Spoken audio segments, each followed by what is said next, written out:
se iz kuće, sada ćemo prošetati po Guči da nađemo par slučajnih prolaznika da ih pitamo kako se oni provode danas.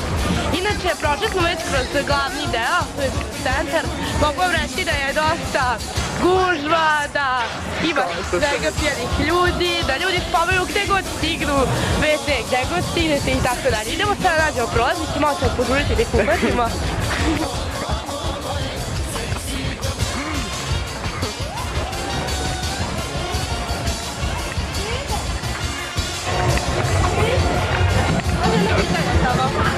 Da li ste prvi put u Guči?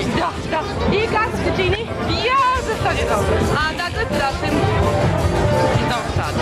A recite mi, je li daleko putovati odatle? Pa put je bio dobar. Dobro društvo. Kratko, Srbiju! Hvala.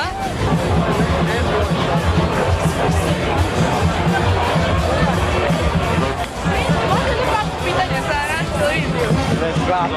Da li ste prvi put u Guči? Da. I kakav je prolaz? Lud, ne znam. Recite mi dakle... Još smo grezni, još nismo popili ništa. Recite mi... Sve će biti bolje. Odakle ste došli?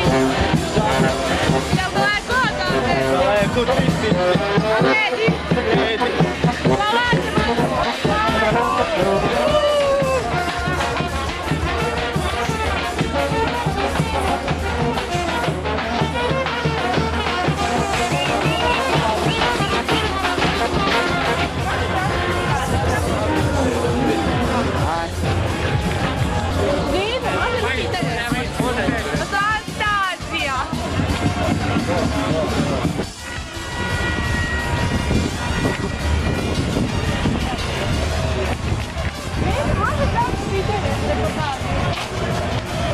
Recite mi, vi ste prvi put u Guči?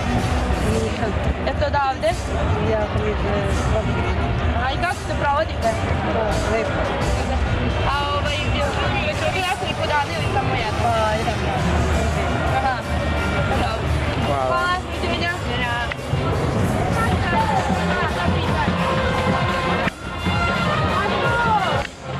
Ajde, pokažemo.